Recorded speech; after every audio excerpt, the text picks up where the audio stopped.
Salam saudara-saudara sekalian yang terkasih di dalam Yesus Kristus.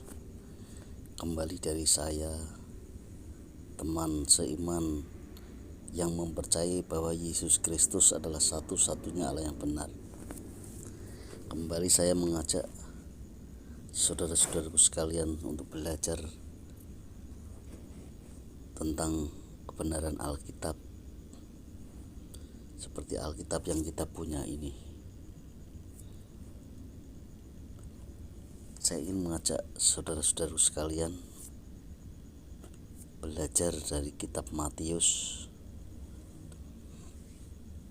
7 ayat 15 sampai dengan ayat yang ke-23. Demikian saya bacakan firman Tuhan. Hal pengajaran yang sesat. Waspadalah terhadap nabi-nabi palsu yang datang kepadamu dengan menyamar seperti domba, tetapi sesungguhnya mereka adalah serigala yang buas. Dari buahnya lah kamu akan mengenal mereka. Dapatkah orang memetik buah anggur dari semak duri atau buah ara dari rumput duri? Demikianlah setiap pohon yang baik menghasilkan buah yang baik, sedang pohon yang tidak baik menghasilkan buah yang tidak baik. Tidak mungkin pohon yang baik itu menghasilkan buah yang tidak baik, ataupun pohon yang tidak baik itu menghasilkan buah yang baik. Dan setiap pohon yang tidak menghasilkan buah yang baik pasti ditebang dan dibuang ke dalam api. Jadi dari buahnya lah kamu akan mengenal mereka. Bukan setiap orang yang berseru kepadaku, Tuhan, Tuhan, akan masuk ke dalam kerajaan surga, melainkan dia yang melakukan kehendak Bapa-Ku yang di surga. Pada hari terakhir banyak orang akan berseru kepadaku, Tuhan, Tuhan, bukankah kami bernubuat demi namamu dan mengusir setan demi namamu dan mengadakan banyak mukjizat demi namamu juga? Pada waktu itulah aku akan berterus terang kepada mereka dan berkata, aku tidak pernah mengenal kamu, hanyalah daripadaku kamu sekalian pembuat kejahatan. Sekali lagi judul di atas adalah pengajaran yang sesat yang dilakukan nabi-nabi palsu. Banyak kita melihat mujizat-mujizat, saudara. Mujizat-mujizat, nubuat-nubuat, atau orang yang mengusir setan memakai nama Yesus. Tapi Tuhan katakan nanti Tuhan pada waktu di akhir penghakiman, nanti mereka akan menuntut kepada Tuhan. Ya. Kenapa menuntut? Karena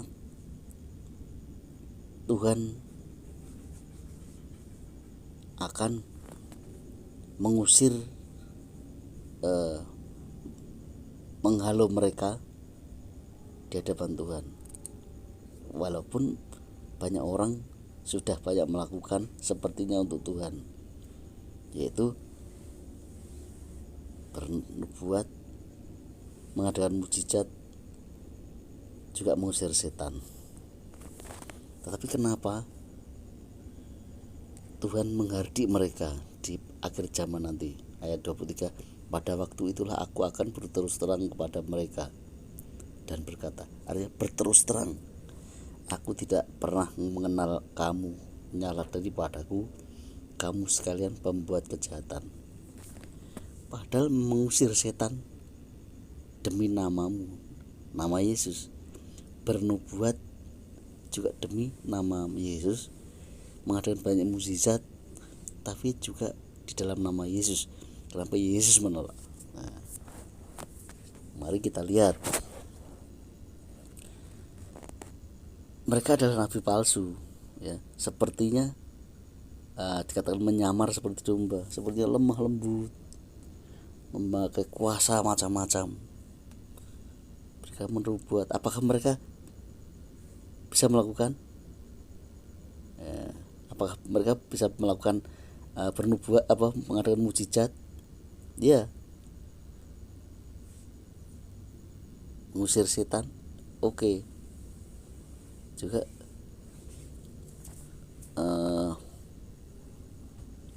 istilahnya banyak mengadakan hal-hal yang ajaib ya, dengan memakai nama Tuhan. Tapi kita lihat, walaupun mereka seperti domba, sepertinya tulus, dekluk-dekluk istilahnya, kalau bahasa Jawanya dekluk-dekluk, seperti orang alim gitu ya. Tapi kita akan melihat bahwa sebenarnya nabi palsu ini sadis ya, seperti serigala yang buas ya. Karena apa? Kita tidak bisa menilai orang satu persatu, tapi dari buahnya lah. Kenapa Tuhan sampai mengusir mereka? Enyahlah daripadaku. Akan berterus terang Tuhan kepada mereka. Ya, ayat 21 begini. Bukan setiap orang yang berseru kepadaku, Tuhan, Tuhan ya. Berseru ini juga dikatakan berdoa kepada Dia ya, bisa mengadakan mukjizat, mengusir setan, bernubuat ya. Bisa aja berdoa kepada Tuhan. Tapi Tuhan katakan mereka tidak melakukan benar-benar untuk Tuhan ya, ini yang maksud begitu. Mereka melakukan seperti untuk Tuhan, tapi sebenarnya bukan untuk Tuhan. Dikatakan tetapi sesungguhnya mereka adalah serigala yang buas, dari buahnya lah kamu akan mengenal mereka. Sepertinya halus tapi nyaplok gitu artinya. Sepertinya halus, tulus tapi nyaplok. Di belakang nyaplok istilahnya itu. Ya, artinya mencari keuntungan. Ya, sepertinya kayak enggak tapi ya. Orang kita melihat dari situ apa yang dilakukan nabi-nabi palsu adalah demi keuntungannya.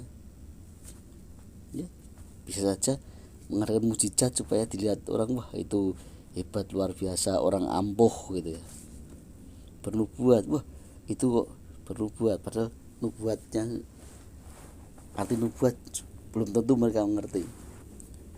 Nubuat itu bukan ramalan, bukan tafsiran, tetapi apa yang diberikan Roh Kudus atas orang itu akan disampaikan, disuruh menyampaikan kepada jemaat. Kalau dia mencoba untuk bernubuat, artinya bukan bernubuat, mencari-cari nubuat itu berlubuat, membuat sendiri.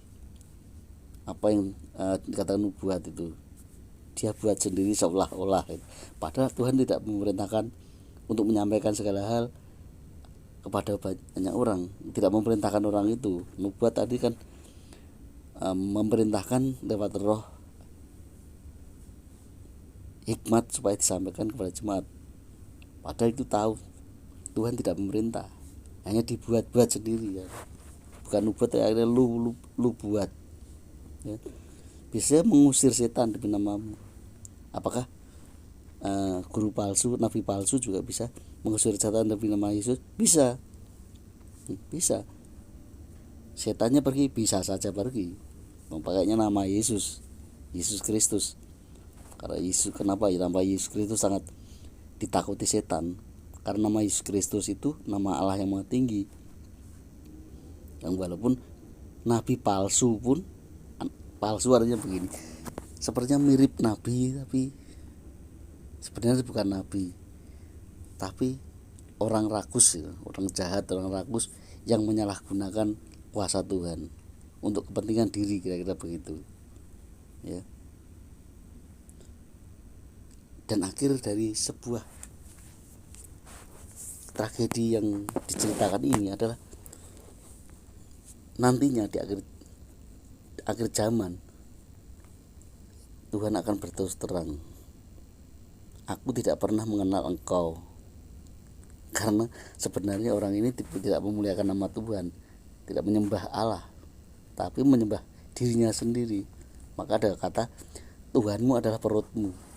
Bisa saja begitu. Itu adalah pembuat kejahatan, karena melakukan segala hal dengan nama Tuhan, bukan untuk kemuliaan nama Tuhan, tapi untuk kemuliaan dirinya sendiri. Ya. Bisa saja mengadakan mujizat untuk mencari keuntungan, seperti tipuan-tipuan begitu. Ya. Inilah pekerjaan nabi-nabi palsu. Disuruh kita melihat dari buah mereka, ya, dari buah mereka, dari buah apa yang dilakukan mereka maksudnya.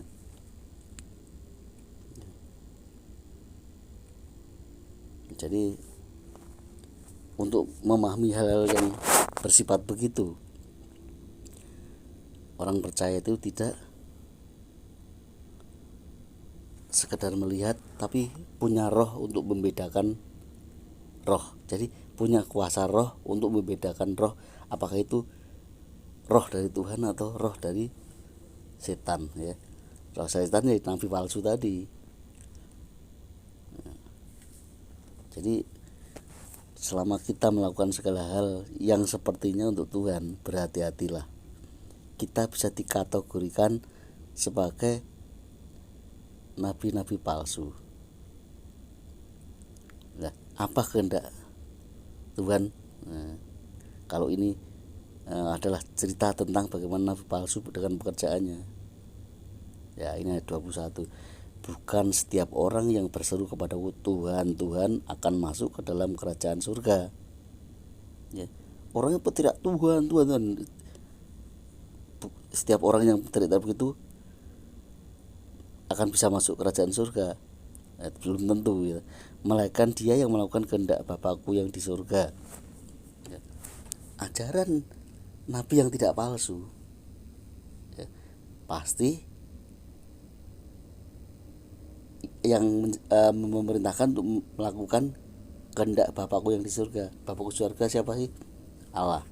Kenapa Yesus memanggil Allah Bapa? Karena Yesus disebut anak Allah. Kenapa disebut anak Allah?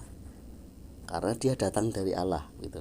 Tetapi yang akan saya katakan di ayat ini adalah yang melakukan kehendak Bapakku di surga atau Allah yang di surga. Apa kehendaknya? Kita buka Yohanes 6 ayat 40. Yohanes 6 ayat yang ke-40.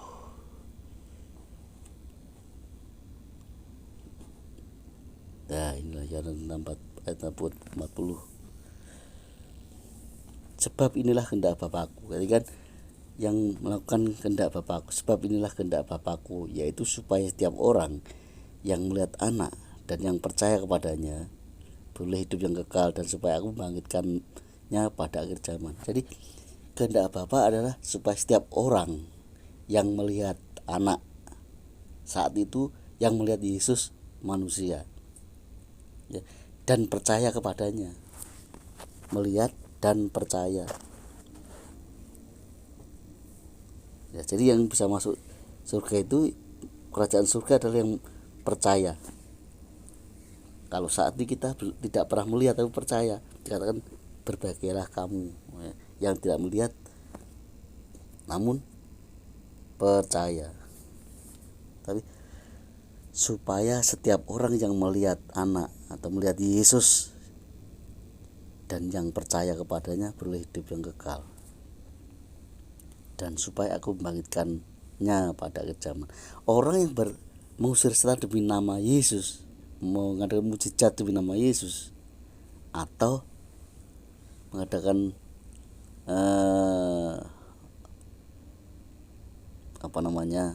mujizat, bernubuat, ya, demi nama Yesus, mengatakan demi nama Yesus, apakah dia percaya kepada Yesus? Ya, ini menjadi pertanyaan. Sebablah kehendak Bapa, ini kehendaknya Allah, maksudnya setiap orang yang melihat anak dan percaya kepadanya. Percaya itu apa? Apakah melihat percaya? Kalau sekarang tidak melihat tapi percaya, artinya menyembah dia dan menjadikan dia sebagai Allah. Ini ajaran yang disampaikan guru nabi-nabi yang asli supaya orang itu percaya, ya. Tetapi guru palsu tidak mengajar demikian, ya. Walaupun banyak mengadakan tanda, mujizat, nubuat dan sebagainya, kalau orang itu tidak percaya kepada Yesus Kristus sebagai satu-satunya Allah, itu adalah suatu kejahatan, dan akhir zaman nanti Yesus akan menolak, ya. Matius 5, ya, maksud Matius 7 ayat 15 sampai dengan ayat yang ke-23, ya.